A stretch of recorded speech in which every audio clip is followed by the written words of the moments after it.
welcome to the Inside Track on Real Estate with the Dekker Team. I'm Yetta Dekker, and I have one of my favorite guests on the show with me today, Ros McLean. Welcome. Hi, Yetta. Hi, and hello to everybody else that is, or every one of you that is listening and watching, or listening or watching, or maybe you're doing both. We're going to do something that we have never done before on the Inside Track. It's kind of exciting. And yeah, it's exciting, it's stretching, which actually kind of fits the whole context. So many of you know that quite a few years ago, Ken wrote a book called The Wealth Formula.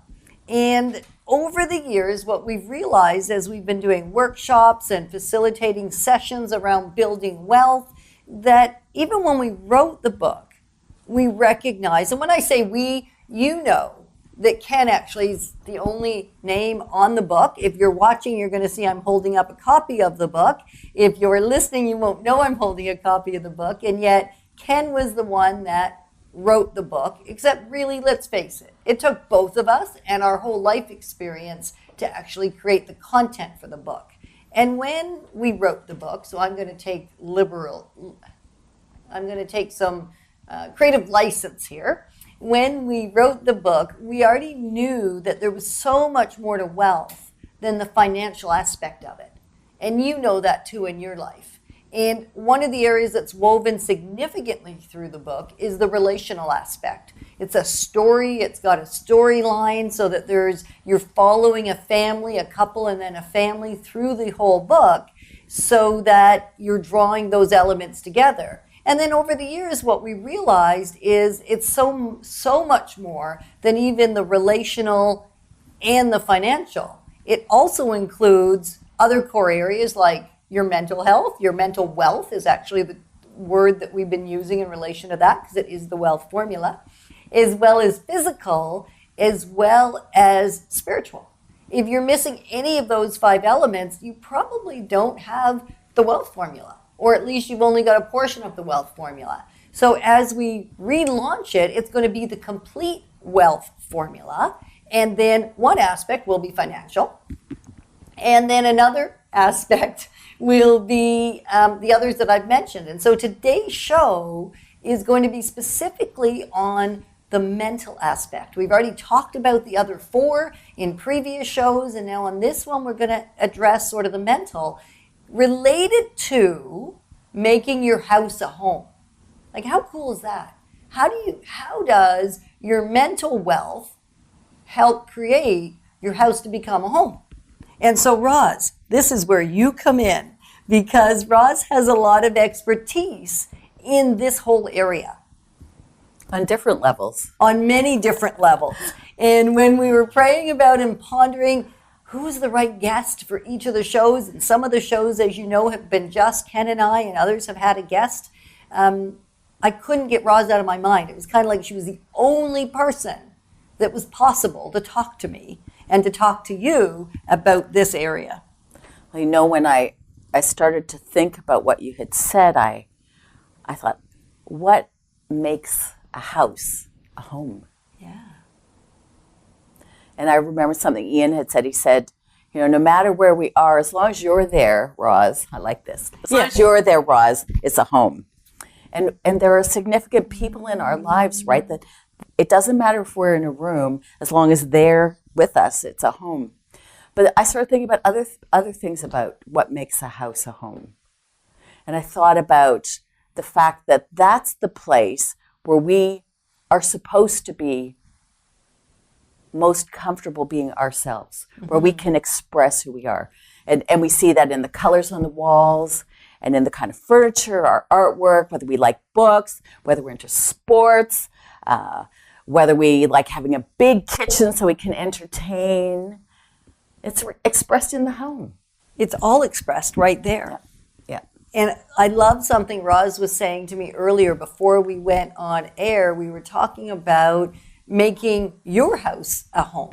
Because when we first buy a house, so whether you're living in a rental apartment or whether you're in your first home or whether you're in your first house, we might call it in this context, because we may not have made it a home yet, or whether you're in your last house or whether you're in one in between, right? Whether it doesn't really matter whether you own it or whether you rent it or whether you're in your parents' home. No. How do you make that house that you're living in feel like your home and a home to you? And you said about a blank canvas. Share that. Well, sometimes I like looking at the listings on realtor.ca. It's a thing I do a lot because I like looking at homes. I like designing. I like designing people's lives relationally, but I also like designing houses. That's kind of what I do for fun. But when I see a house that's just white, all of the walls are white and the furniture is white or just white and black, and there's no punch of color, no red, no purple, no blue, I think there's no life happening in that house. You know, even if there's a flower there, like one vivid flower in the middle of a vase, to me, that suggests there's somebody living there who's expressed something particular about who they are. I love that. But if it's all just white, I'm dying to get in there and do something to it. And so a blank canvas, when we first move into a house, even if it has a canvas and it's not a canvas that suits us, it's really a blank canvas because we get to start over again. And so putting that texture, that color, that furniture, that smell, all of that will create an atmosphere.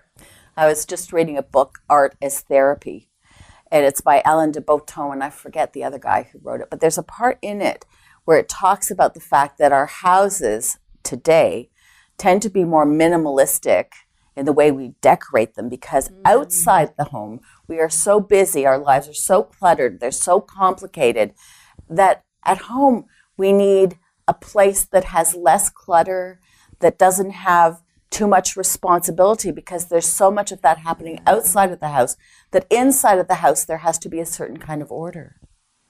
But when people don't have as much going on outside their houses, that sometimes inside their house they need more color or texture or wallpaper or big furniture to embrace them or comfort them in a different way than someone who has a really busy life outside of it. I thought it was an interesting concept, and I wondered whether actually when you see houses, because you see a lot of houses, whether that's true, whether you see that in the different styles of homes you see. Yeah. So when Ros first said it to me before we got on air, I thought, that's not true for me. That doesn't apply to my situation. No. And yet, as we explored it a little bit further, it actually was applicable.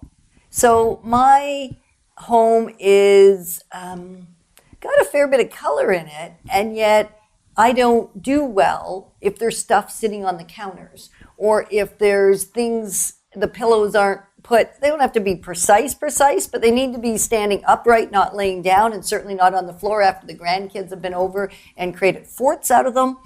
They need to be put back. And so they've learned to fold up the blankets, even in the theater room, and put them on the armrest. I mean, there can be blankets, there can be coziness, and yet it has to be orderly. Otherwise, I feel probably out of control, even though I didn't want to admit that. And so I've seen that now that Ros is saying, do you see it in other people's homes? Yeah, I've seen it in many people's homes where their atmosphere in their life, in their house, is very different than what you might perceive their day-to-day to be like, or in fact, what their day-to-day is like. And that would, I'd have to say, be very true for me. My day-to-day life is very full. I don't tend to use the word busy because it brings up lots of things that don't support me and probably don't support those that I serve, because I like to be totally present when I'm with somebody. If I'm busy, how can I be totally present? So totally present in the moment means I'm not busy. And yes, there are 10, 20, 30, maybe 100 items on the list waiting to be taken care of. And so having my home orderly is really important. But you know, you said something really important to me. When we have children, we need to have a space where they're allowed to make a mess, because that's how they learn how to express themselves and to create. Yes, we need to restore order afterwards, but it's important that they can make a mess. And children who aren't allowed to make a mess don't always develop the same way. And I know I've seen your grandkids playing with Legos. I couldn't believe all of the pieces of Lego everywhere, but they were having a great time. Yeah. Right? But then you restore order, and then everything's where you need it in order to make a mess again. Exactly. Well, that's how we make a meal, isn't it? When we entertain, we have to make a meal. You get out the chopping block and you've got a pile of food here and you've got something happening on the stove or on the barbecue or Yeah. then after you clean up. Right. And as we were chatting about this, we were getting that there's an aspect of our mental well-being, and even using the word mental can have very negative connotations. And it did for me. We struggled and agonized over, is that the word we use in the Complete Wealth Formula as one of the 5 core areas? And after probably close to a year percolating on it, I came back to where we'd started, because we'd started with the word mental and I'd replaced it with all kinds of things. And at the end of the day, felt compelled that it had to go back in, except with the intention and desire to rewrite that it's not just about negative mental health. Yes. It's about mental wealth. And how do I get mental wealth from my brain and from my being? Not just chaos or the negative side of the mental aspect. So how do you said, yeah, okay, now I can start to buy into it, because Roz also didn't appreciate the word mental. And so how did that shift for you? Well, I think that there's a psychological and an emotional component. And as long as you're defining it in terms of it being a healthy thing, then you can work with it. So what creates an environment where your mind and your emotions are allowed to live in a healthy way? And what does that look like? We were talking about hoarding earlier. And when people get crowded in their space, sometimes hoarding is about holding on to memories and holding on to things that we haven't resolved. We can't get rid of them. And it clutters not just the home, but it clutters our being. It clutters our mind. And it's hard to let go of things. And Yetta knows I've been fixing my house up. And in the process of fixing my house up, my mother died a couple of years ago, and I happened to get her wedding portrait. I don't know why I got it, but it was sitting on the floor, and it didn't have a home in my home. And I thought, I can't throw my mother out. That's kind of a metaphor. I can't throw my mother out. I've lost her for the time being, but I can't throw my mother out. And actually, in the process of decorating, I actually have a place now for my mother. I have a walk-in closet, and my mother's right there, dressed beautifully in her wedding gown, and she greets me in the morning as I go to pick my outfit. But I couldn't throw my mother out. But I thought about the men and women sometimes who can't throw things out. And there are some things that we need to be able to let go of in order to create an order. Yeah. But there are some things that we need, like you have things at your house that have meaning. That's what is part of having a home, is having like your peacock feathers. Yeah, I like my peacock feathers. That they mean something to you. So you put them in a place where you can see them, where you can enjoy them, enjoy the color, enjoy the texture, enjoy the meaning they bring. It's like photographs, family photographs, or things that we've brought home from vacations, that they have meaning, so we hold them. And they create the atmosphere in our home, right? And the atmosphere in our home then impacts our mental wealth. They work together. If I come into a room, and you've probably experienced this too, if you come into a room where it's dim lit and it's dark and it's drab and it's dreary, even a day that's dreary outside, the mental state that you have is probably not as elevated, not as joyful as it would be on a nice sunny day.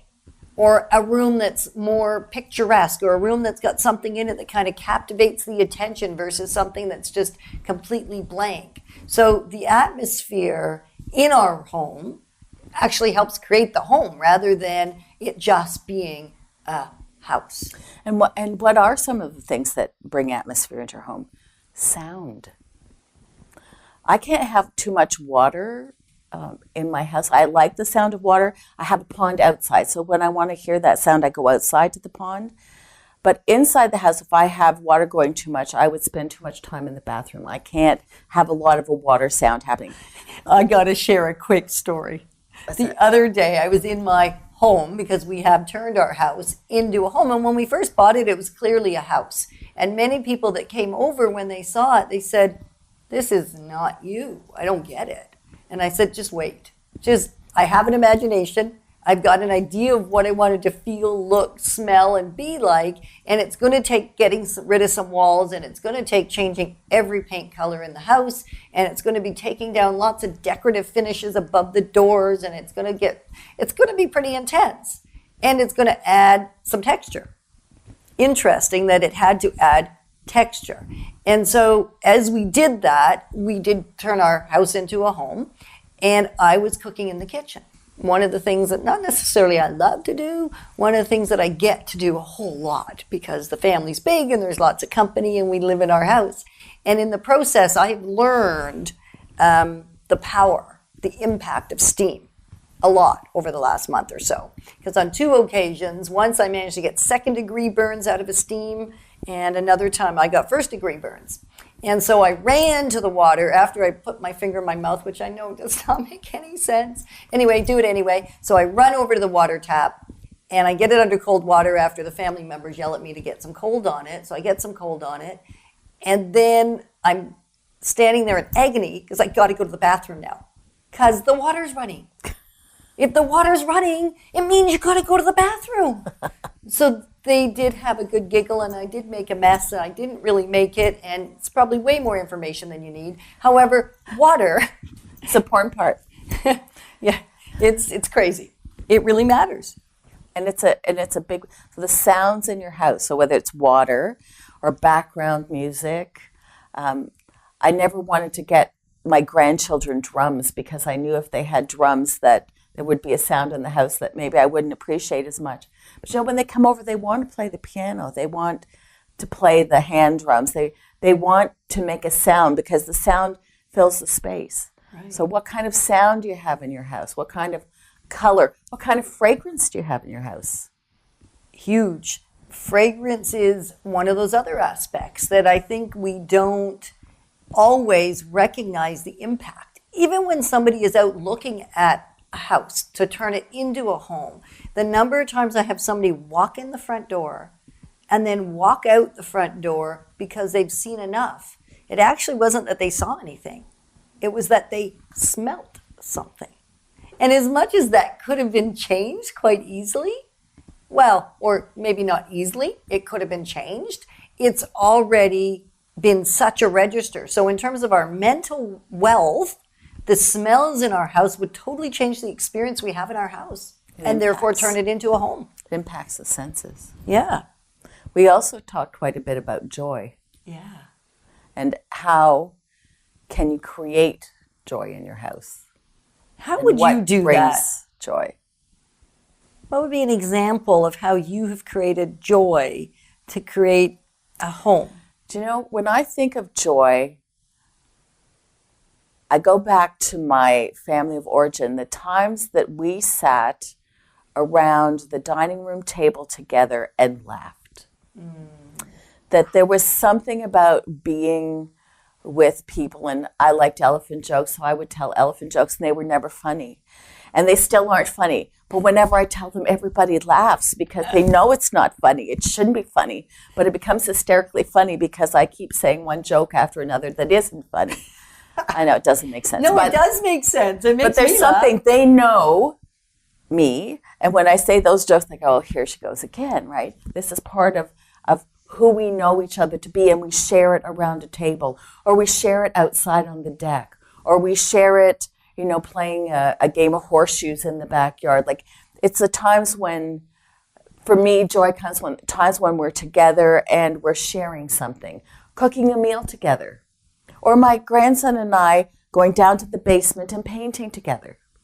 That's really fun. He had his green period. I didn't watch him for 5 minutes when I was painting a canvas, and he was painting a canvas, and his whole canvas was green. It was his favorite color, and he had layers of green. I had given him 3 or 4 different colors, but it was all green. That's fun. That's the fun. Yeah, that is the fun. You know what? And the other thing is having a space that I can have for myself, a retreat. A retreat, because that changes our mental well-being so much. If I have somewhere I can go just to be me, and I may choose to invite somebody into that space, and often I won't.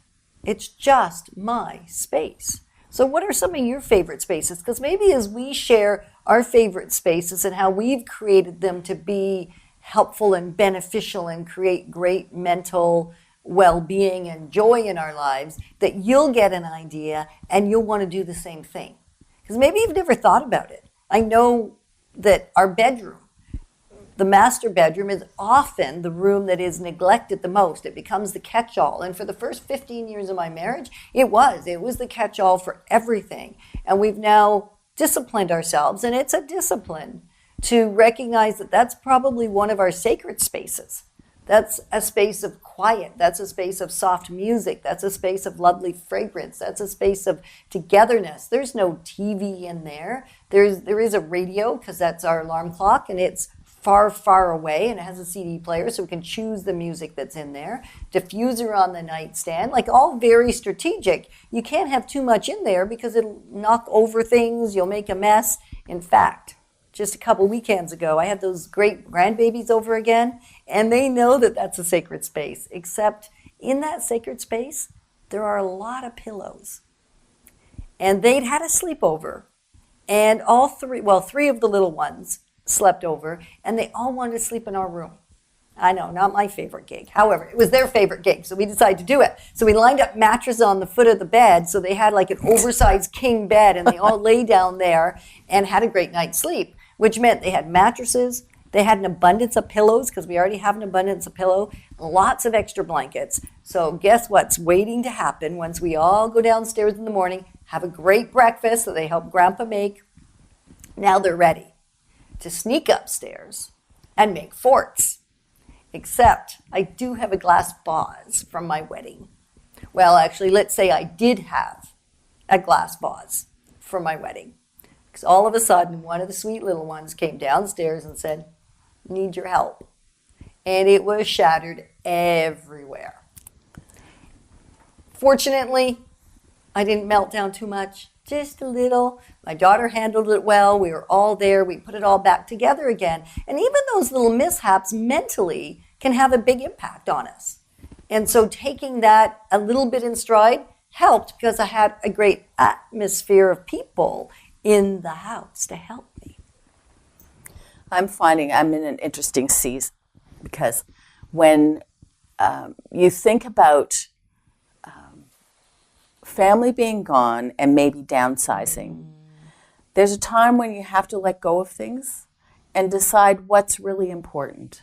What is it that you want to have? And what is it you can let go of or pass on to children or whatever?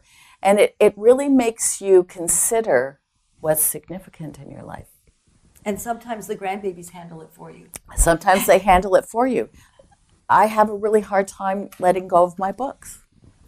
I do too. They're a significant part of my life. Mm-hmm. But maybe I can take a picture of some things. Or from my journals, maybe I can take a picture and have it on my iPad instead of having a hard copy of something. The journals, now those are hard to get rid of. The journals, the paintings. Yeah. But it's the memories. It's the memories we want to keep. Right.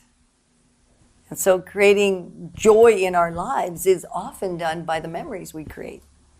And having the right environment to do it in, the right atmosphere, makes it just all kind of fit together. So if you're going to design a place for yourself, what would it look like? Would it have books? Would it be blue, pink, orange? What color would it be? What sounds would be there? What textures would be there? What would be soothing? Or do you need something to liven you up? Maybe you need a bright red to give you energy in the morning, or an orange to motivate you to create something. Maybe. So what would that look like for you? What could you create that just increases the joy in your being, that elevates your mental wealth, that you can take out not only into your family, take out into the rest of the world? Because how you start in your house, this is such an important aspect of it for me, for sure. How I start in my house has this, and if I started as a house instead of a home, I've messed myself up already. So as I launch into the day from my home, that totally allows me to take on a different day in the world.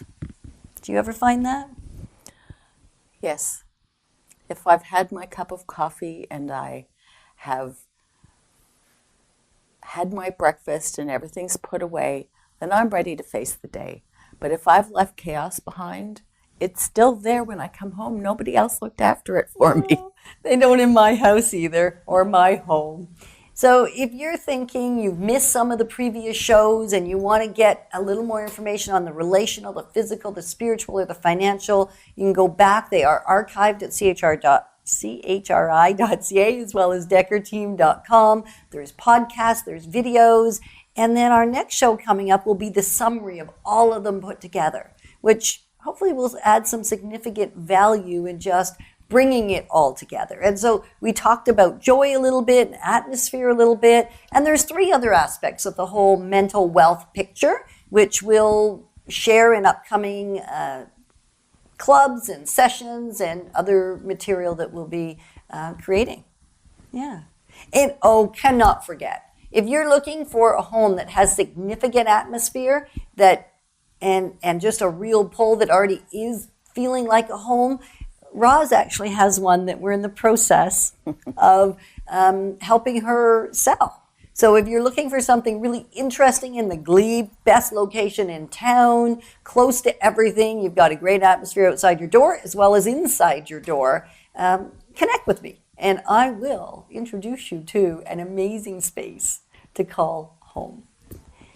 So Ros, any parting thoughts in relation to joy and atmosphere and our mental wealth that we want to leave so that people can take that into their day? I think it's really important to give yourself permission to take time to think about how you want to design your life and what would bring you comfort and what would create a space that reflects in a special way who you are and who you are as a family, that your house becomes a home when you take the time to add something new and to make it a welcoming and comfortable space. Yeah. And if you need some help to do that, guess what Ros does for a living? Connect. And we'll make sure her number is available to you, her website, just access to her. She's an amazing life designer and can help you pull it all together if you need a little bit of input. Thanks for joining us.